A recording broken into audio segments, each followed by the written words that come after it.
વિરામ બાદ આપ સર્વ દર્શકોનું જામનગર એટ 9 ન્યૂઝમાં ફરી સ્વાગત છે।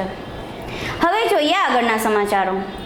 જામનગર શહેર અને જિલ્લાના હથિયાર પરવાનેદારોએ કારતૂસ અંગેનો હિસાબ જિલ્લા કલેક્ટરને આપવાનો રહેશે, જે માટે નિયત નમૂનામાં દર 3 મહિને વિગત આપવાની રહેશે તેમ જિલ્લા મેજિસ્ટ્રેટ જામનગરની યાદી જણાવે છે। સિક્યુરિટી એજન્સીઓમાં કામ કરતા સિક્યુરિટી જવાનો જો ઓલ ઇન્ડિયા પરમિટ ધરાવતા હોય તો પણ ગુજરાતમાં તેનો ઉપયોગ કરવા માટે કાર્યવાહી જિલ્લા મેજિસ્ટ્રેટ કચેરીમાં જઈને ફરજિયાત કરાવવા યાદી જણાવે છે।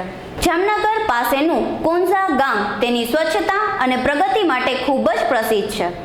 વર્ષોથી આ ગામ વિવિધ એવોર્ડ મેળવતું રહ્યું છે।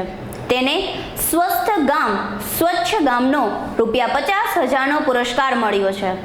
આ ગામમાં દરેક ઘરે શૌચાલય છે, સ્વચ્છતા છે અને પીવાનું શુદ્ધ પાણી વિતરણ કરવાની પણ વ્યવસ્થા છે। જામનગર જિલ્લાના ભાણવડ તાલુકાના વેરાડ ગામના 14 ખેડૂતોએ ગ્રુપ બનાવીને ખેતી માટેના ટ્રેક્ટર ₹6,45,000ના બદલે ₹3,22,000 મેળવીને સરકારની સબસિડી યોજનાનો સંપૂર્ણપણે લાભ મેળવ્યો છે। તેમજ વેરાડના ભારદ્વાજ ગ્રુપ નામના ખેડૂતોના ગ્રુપને બેસ્ટ ફાર્મર્સ એવોર્ડ તથા ₹10,000ની ધનરાશિ મળી છે। જામનગરની તોલમાપની 2 કચેરીએ જે સેવા સદનમાં બેસતી હતી તે હવેથી બેડેશ્વરમાં પુરવઠા ગોડાઉન કમ્પાઉન્ડમાં કાર્યરત કરવામાં આવશે। તેમજ તંબોલી માર્કેટમાં જે બેસતી હતી તે કચેરી હવે સેવા સદન 4માં બેસશે। જામનગર પાસેના ઠેબા ગામમાં સફરજનની ખેતી થાય છે। આશ્ચર્યકારક લાગતી આ બાબતને ઠેબાના ખેડૂતોએ સાર્થક કરી બન્યા છે। ઠેબા પાસે આવેલા હાપા ગામમાં રહેતા અને ખેતીનો વ્યવસાય કરતા દિલીપભાઈ ગઢવીએ પોતાના ઘરમાં સફરજનનું ઝાડ ઉગાડ્યું છે। 5 વર્ષથી ઉગાડવામાં આવેલા આ ઝાડમાં 3 વર્ષથી તો ફળ પણ ઉતરવા લાગ્યા છે, જેમાં આ વર્ષે તો વધુ નોંધપાત્ર સંખ્યામાં ફળ ઉતર્યા છે। હું હાપા ગામમાં રહું છું। ભગવતસિંહ ભક્તાજી મારું નામ છે અને મેં સફરજનનું ઝાડ વાવ્યું 7 વર્ષથી, તો એમાં 3 વર્ષથી ફળ આવે છે। નાના નાના વધુ આવ્યા છે, તો હવે મોટા થશે પછી। હવે આ ખેડૂતે કાજુનું ઝાડ પણ ઉગાડ્યું છે અને તેમાં પણ ફળ આવશે તેવી તેને આશા સેવી રહ્યા છે।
જોઈ લઈએ આજના મુખ્ય સમાચારો ફરી એકવાર.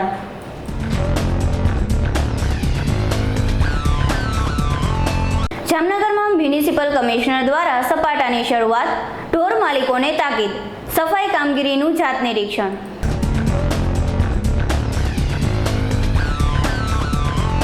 ભચાઉના તળાવમાં ડૂબી જતા 2 સગા ભાઈઓ, જીજી હોસ્પિટલમાં પોસ્ટમોર્ટમ માટે લાવવામાં આવતા મૃતદેહ. શહેરમાં બેકાબૂ રોગચાળો, ટાઇફોઇડ, વાયરલ તાવના પ્રકોપ તો શરદી ઉધરસનો પણ ભરડો. જામનગરની બાળાઓ, કુમારિકાઓ અને પરણિતાઓ દ્વારા વ્રતની ઉજવણી, છેલ્લા દિવસે જાગરણનો જલસો. GTPL અંજલિ કેબલ નેટવર્ક પર જામનગર @9 ન્યૂઝમાં ફરી મળીશું. ત્યાં સુધી અમારી સમગ્ર ટીમને રજા આપશો. ધન્યવાદ.